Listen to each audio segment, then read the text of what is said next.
এই যে সন্দীপ ঘোষ অত্যন্ত প্রভাবশালী ব্যক্তি, বুঝতেই পারছেন।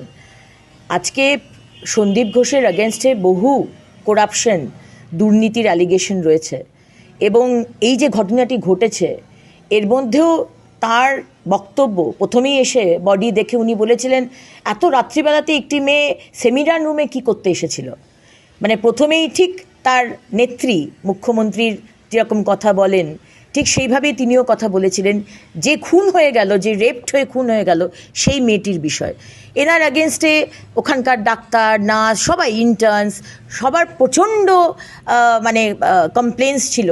কিন্তু তার সত্ত্বেও মুখ্যমন্ত্রী মমতা বন্দ্যোপাধ্যায় তাকে জাস্ট ওই আরজিকর থেকে সরিয়ে খুব চুপচাপ ন্যাশনাল মেডিকেল কলেজের সেই একই প্রাইসড পজিশনিং তাকে করে দেওয়া হলো।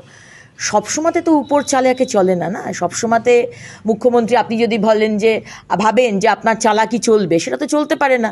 আজকে চোখে আঙুল দিয়ে আবার ঝামা ঘষে দিল আপনাদের সরকারকে আমাদের মহামান্য আদালত। এবং আপনারা মনে রাখবেন যে 2021-এ ইলেকশনের আগে একজনের পা ভেঙেছিল, প্লাস্টার হয়েছিল, হুইল চেয়ারে করে সে ঘুরেছিল ইলেকশনের সময় সারা রাজ্যে। সেই প্লাস্টারের পেছনেও কিন্তু এই সঞ্জিত ঘোষের হাত ছিল। সুতরাং আজকে আদালত তাকে তার জায়গা দেখিয়ে দিয়েছে। এই ধরনের যারা দুর্নীতি করবে, কোনো সিসিটিভি ক্যামেরা চলছে না, সেগুলো দেখার তার সময় নেই। আজকে বডি আসার সাথে সাথে বডি যখন ডিসকভার্ড হলো তখনই তাকে বলা হলো যে কেস অফ সুইসাইড, এবং বহু জিনিস। মানে আমরা প্রথম দিন থেকে বলছি যে এই যে সিভিক ভলেন্টিয়ার সঞ্জয় রায় যাকে ধরা হয়েছে, হতে পারে সে স্কেপগোট। এবং ভেতর থেকে যা খবর আসছে যে একজন তৃণমূলের এমপির ভাইপো, যে একজন ড্রাগ এডিক্ট, ওখানকার ডাক্তার, সে ডাইরেক্টলি বা ইনডাইরেক্টলি এর সাথে ইনভলভড। এবার ইনভলভ না, কারা কারা ইনভলভ সেটা তো সিবিআই তদন্ত হবে, বের হবে।